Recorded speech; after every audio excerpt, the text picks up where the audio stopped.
Ici Sud Radio. Les Français parlent au français. Je n'aime pas la blanquette de veau. Je n'aime pas la blanquette de veau. Sud Radio Berkov dans tous ses états. Crépol, samedi dernier. Romans-sur-Isère, ce week-end. Qu'est-ce qui se passe dans cette France coupée en 2, en 3 ou en 10, où les mots n'ont plus le même sens et les sens n'ont plus le même mot? Sud Radio Berkov dans tous ses états. Le fait du jour. Je ne pense pas que Johnny Hallyday, en chantant Allumer le feu, pensait à ce qui se passait là. Et pourtant, le feu est allumé. Espérons qu'il va s'éteindre et qu'on l'éteindra assez vite avant que ça dégénère, avant que l'incendie gagne la plaine. Parce que, voilà, Thomas, 16 ans, à Crépol, est mort de plusieurs coups de couteau, plusieurs blessés. On va pas revenir, vous connaissez l'histoire, un village de 500 habitants, une petite fête, des gens viennent et puis certains sont éconduits et puis reviennent alors à 10, à 15 avec des couteaux. C'est intéressant d'ailleurs parce que on peut penser ce qu'on veut, mais c'est intéressant parce que leur avocat disait oui, il voulait participer à la fête, c'était rien, mais est-ce qu'on vient à la fête avec des couteaux de 20 cm? Quand même un peu bizarre. Et puis, on a entendu beaucoup de choses à ce moment-là. Je voudrais quand même les rappeler, et il y a eu notamment dans une radio un père qui a témoigné de ce qui s'est passé avec sa femme et avec sa fille. Et du coup, ma femme, en les croisant, en arrivant au bal, ils l'ont croisée. Elle a pris un coup de poing dans la figure. Ils lui ont dit « prends ça dans ta gueule ». Donc c'est vraiment qu'un détail gratuit. Et ma gamine, elle parle d'un sang-froid. Elle a été répétée quand même aux gendarmes, elle ne nous l'avait même pas dit. Elle a tenu à la gendarmerie à rajouter un mot, elle l'a entendu. On est venu pour tuer du céfran, pardon. Elle a entendu ? Oui. Elle a entendu ? Elle a entendu, on est venu tuer du céfran, du machin, mais qu'est-ce que c'est ? On est venu tuer du céfran et on avait parlé la semaine dernière, il y a plusieurs témoins qui ont été là, qui ont répété, effectivement, on est venu tuer du français. Alors... Première chose intéressante, est-ce que c'est Alors les mots d'abord, le formidable trafic des mots. Alors certains disent, attendez, c'est quand même une tuerie, d'autres disent non, c'est un risque. Puis certains disent, c'est un drame, non, c'est un fait divers, répliquent les autres. Vous voyez déjà ce qui se passe. Et par exemple, tuer du français, tuer du céfran, voilà ce qu'a dit ce père de famille, et les témoins de la fête ont répété la même chose. Et voici ce qu'a dit le procureur de la République après l'agression, donc juste après Crépol, je répète. Tous les individus extérieurs à Crépol sont décrits comme portant des coups, certains des coups de couteau, des cris et des insultes sont entendus. 9 témoins sur les 104 auditionnés entendent des propos hostiles aux Blancs, a rapporté le procureur. Qui ajoute, l'enquête ne permet pas à ce stade d'affirmer que les victimes ont pu être visées en raison de leur appartenance à une prétendue race, une ethnie, une nation ou une religion déterminée, a précisé monsieur de Kenny, le procureur de la République. Donc, si je comprends bien, si on dit mort aux céfrans, mort aux Français, bande de blancs, sale blanc, etc. Non, peut pas affirmer que que c'est du racisme. D'ailleurs, comme dit certains antiracistes entre guillemets de profession, de vocation, antiracistes, je dis bien entre des grands guillemets. Non, ça n'existe pas le racisme anti-blanc, évidemment. Mais voyons, ça n'existe pas. Et puis il y a eu une expédition, une manifestation de personnes. Le week-end dernier, à Romans-sur-Isère, ils sont arrivés, et effectivement, là, la police était là. Alors là aussi, même chose, certains parlent de patriotes, et d'autres parlent d'ultra-droite. Alors, manifestation d'ultra-droite, manifestation de patriotes, chacun jugera, chacun en fonction peut-être soit de son idéologie, mais j'espère en fonction du réel. En tout cas, ce qui est intéressant, c'est que alors qu'à Crépol, et il y avait un certain nombre qui s'étaient enfermés dans une salle un salon de la fête, et pendant des heures, ils ont attendu la gendarmerie. Tandis que là, quand sont arrivés les 80 qui voulaient manifester à Romans-sur-Isère par rapport aux gens qui étaient venus casser et peut-être tuer en tout cas, eh bien là les gendarmes étaient là de pied ferme, les CRS étaient là de pied ferme, on les a arrêtés très bien et voici ce qu'a dit donc hier le préfet de la Drôme qui avait décidé évidemment d'arrêter cette manifestation dite de l'ultra-droite. Écoutez le préfet. Hier soir, il y a eu un rassemblement d'une petite centaine de personnes qui ont cherché à pénétrer de force en intimidant dans le quartier de la Monnaie. Les forces de l'ordre ont réagi avec efficacité, appuyées par la police nationale et avec le soutien de la police municipale que je souligne parce qu'il y avait aussi la surveillance des caméras vidéo. Cette donc tentative de rentrer dans le quartier de la Monnaie a été repoussée. Il y a eu une vingtaine d'interpellations, dont 17 gardes à vue. Ces interpellations nous ont permis de calmer le jeu et de faire en sorte que le calme revienne dans le quartier pendant la nuit. Je me permets de condamner encore une fois avec une grande force cet excès de violence qui n'est pas justifié. Il y a eu un drame épouvantable il y a quelques jours dans un village aux alentours de Romans. Mais ce ne peut pas expliquer, ou en tout cas valider, cette volonté d'en découdre qu'il y a eu hier soir. Très bien, monsieur le préfet, très bien. Le calme, voilà, vous dites que effectivement, ce n'est pas parce qu'il y a eu un drame épouvantable à Crépol que ça justifie la violence. Mais apparemment, et heureusement, il n'y a pas eu la même violence parmi les manifestants à Romans-sur-Isère qu'à Crépol. Apparemment, il n'avait pas de couteau de 20 cm et heureusement, personne n'a été blessé, personne n'est mort. C'est peut-être grâce au fait à la présence des gendarmes, mais à ce moment-là, il faudrait bien que les gendarmes soient un peu partout, notamment quand il y a une fête dans un village de 500 habitants et que la fête puisse se passer. Alors, on ne va pas généraliser, heureusement. Toutes les fêtes ne se passent pas comme ça, loin de là.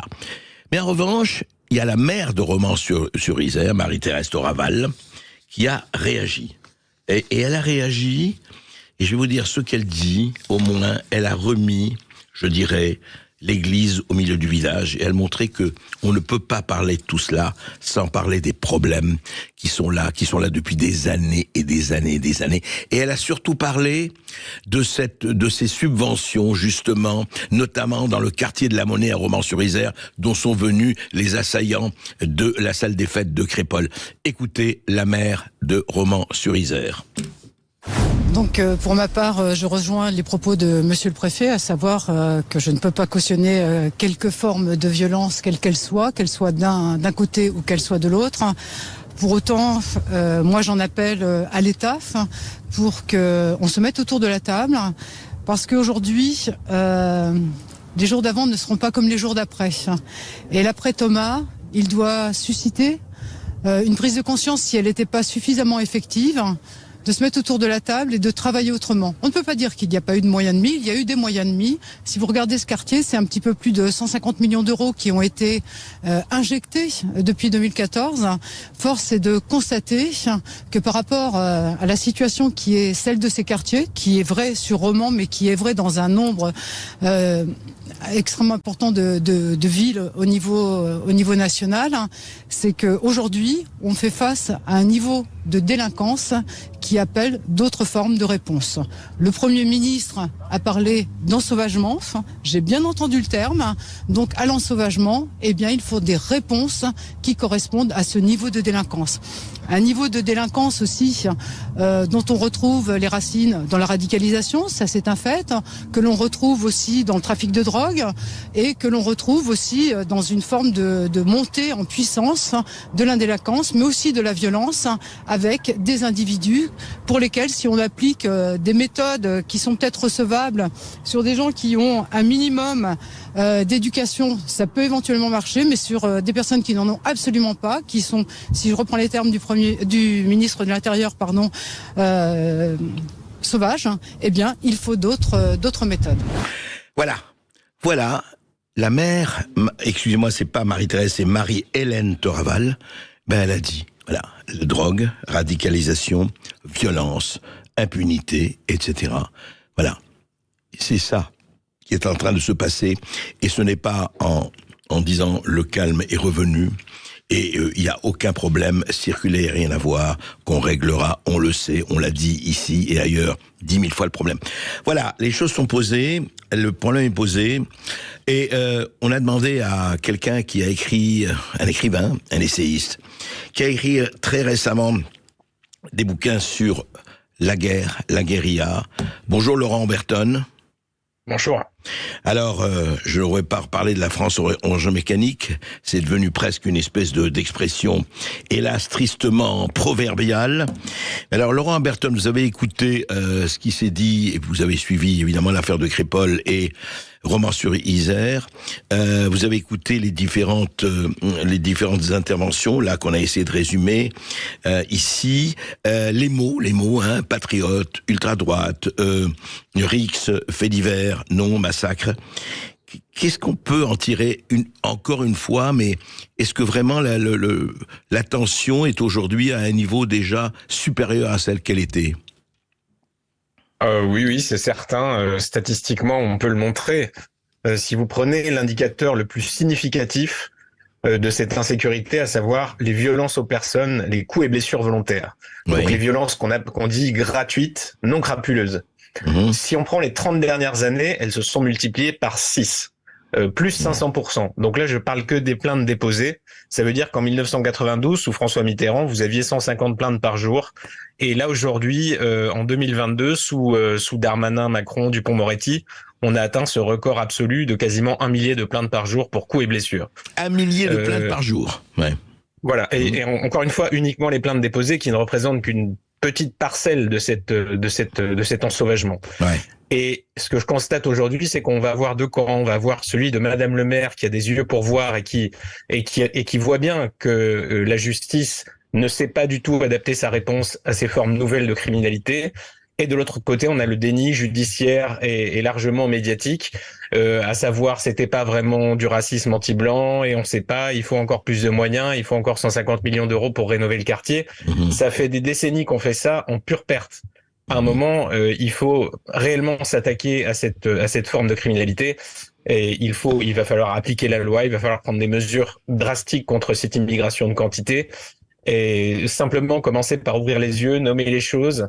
Et ça ira beaucoup mieux parce qu'on peut plus se contenter des hommages. J'ai entendu Olivier Véran qui rendait hommage, mais il y a des curés pour faire ça. Le seul hommage aujourd'hui que le gouvernement pourrait rendre digne à Thomas serait que sa mort ne serve pas à rien, parce que moi ça fait des années que je vois des gens mourir, martyrs du vivre ensemble et de l'aveuglement de nos élites. Et à un moment, ça suffit. Il faut arrêter d'empiler ces victimes, il faut arrêter que le sang coule, il faut trouver des moyens. Cet État doit prouver qu'il doit justifier son existence. Et il est là pour assurer notre sécurité, pour faire respecter nos frontières. Et pour l'instant, il est en faillite. Donc ça m'étonne pas du tout. Malheureusement, ça fait longtemps que je le dis aussi, qu'il y ait des réactions, qu'on ait des gens qui descendent et qui manifestent, qu'on ait des milices citoyennes qui commencent à pointer le bout de leur nez, parce que l'État est en faillite. Ouais. Alors l'État est en faillite. On va rester avec nous, Laurent Berton. On va parler de cet État en faillite et de ce qu'on peut faire. Rapidement, juste après cette petite pause, on se retrouve avec Laurent Berton pour parler de ce qui est fondamental aujourd'hui, ce qui peut se passer dans des villes comme des villages et comme Crépol et des villes comme Romans-sur-Isère. Patriote ou ultra-droite, rix ou massacre. De quel côté ? Encore une fois, les mots comptent. Laurent Oberton, alors, je vous ai entendu là, ce que vous disiez, mais on a l'impression qu'on a déjà entendu ça depuis des années. Vous-même, d'ailleurs, vous l'avez dit et répété depuis des années. L'État faillite, encore une fois, les princes qui nous gouvernent, quels qu'ils soient, de quelque côté qu'ils soient, ils le savent aussi. C'est quoi, alors, ce qu'on peut dire, c'est quoi? Négligence, lâcheté, ignorance, on ne veut pas voir, électoralisme, etc. Et surtout, Laurent Oberton, qu'est-ce qu'on fait? Qu'est-ce qu'on peut faire? C'est vrai qu'il y a une lâcheté qui est immense. On a préféré criminaliser le lanceur d'alerte, celui qui disait la réalité, le porteur de mauvaises nouvelles, plutôt que le criminel lui-même. Et ça fait des décennies qu'on nous dit c'est social, c'est la pauvreté, c'est je sais pas quoi, le déclassement, c'est systémique. L'antiracisme a trouvé des excuses à l'infini aux fauteurs de troubles. Et à criminaliser encore une fois ceux qui disaient simplement les faits. Ouais. Donc évidemment, il faut commencer par là. Il faut dire ça suffit. Maintenant, on regarde les choses en face. On n'a plus peur de la réalité. On la met sur la table. On sort les chiffres, les statistiques, et on verra que le racisme en France aujourd'hui, il vient statistiquement quasiment toujours du même endroit et est dirigé contre les mêmes personnes. Laurent Oberton, justement, juste un mot, la maire en parlait, 150 millions d'euros en 10 ans pour le seul quartier de la Monnaie à Romans-sur-Isère. Alors, si on déplace, il y a des milliards d'euros qui ont été dépensés et on se demande, je dis pas que c'est pour rien, bien sûr qu'il y a eu des choses qui ont été améliorées, mais quand même. C'est-à-dire qu'en France, on a cette croyance sociale que il suffit d'arroser, il suffit de déverser des tapis d'argent public pour résoudre absolument tous les problèmes et pour que les jeunes qui se promènent avec leur couteau du jour au lendemain deviennent des agrégés de lettres fanatiques de Victor Hugo. Mais malheureusement, c'est pas comme ça que ça se passe. On fait pas devenir n'importe qui, n'importe quoi. Et bien au contraire, à force d'avoir cette foi fanatique en cette immigration de quantité, en pensant que c'est une richesse et une chance, etc. On a nié complètement les problèmes que ça apportait, bien plus que les solutions que ça portait, et on se retrouve avec une situation qui est complètement hors de contrôle. Et là, le gouvernement, encore une fois, est dans une posture il est pétrifié. Ouais. Il va communiquer au maximum. Il va tout faire pour éviter que les poudres prennent. Mais on a l'impression qu'il ne peut faire que ça. Il est pétrifié, il est dans l'attente et il espère simplement que ça va tenir. Mais ça va pas tenir s'il fait rien. Oui, c'est ça. Alors, c'est justement, c'était ma dernière question, Laurent Oberton. Est-ce que cette pétrification, est-ce que ça va pas susciter, et on le voit un peu déjà, et personne ne le souhaite quand même, mais ça va pas susciter des réactions d'autodéfense, ou je ne sais pas, des réactions, effectivement, chez des gens qui disent, mais on n'en peut plus, ça peut pas continuer comme ça. Ah oui, si on constate que l'État, par son incapacité à assurer notre sécurité, il assure notre insécurité, les Français, se sentant mis en danger, vont prendre des dispositions et ils n'en peuvent plus de cette situation. Je dis pas qu'ils vont le faire bien et que c'est une bonne chose. Je suis pas chef de parti ou gourou, je sais pas quoi. Ouais, mais je comprends qu'on en arrive là et on a absolument tout fait pour en arriver là. Ça fait des années que les bonnes intentions de ceux qui nous gouvernent pavent notre enfer, en quelque sorte. Et maintenant qu'il est là et que la seule formation de ces messieurs consiste à communiquer, à faire des phrases, eh bien, on est fort dépourvu. Parce que, effectivement, ce sont des décisions qui sont devant nous, qui sont très difficiles à prendre et qui nécessiteraient du courage politique, et ça fait bien longtemps que cette chose-là a disparu. Sauf chez certains maires ou certaines maires, comme on l'a entendu, la maire de Romans-sur-Isère. Au moins, elle nomme les choses. Ce qui est absolument. Et ce courage doit être souligné parce qu'elle l'a dans les yeux, elle a les mains dedans en quelque sorte, et elle doit faire face à ça tous les jours, et cette lâcheté malheureusement fait des victimes. Et oui, merci Laurent Oberton. Nous allons continuer à parler de tout cela bien sûr, mais là maintenant nous allons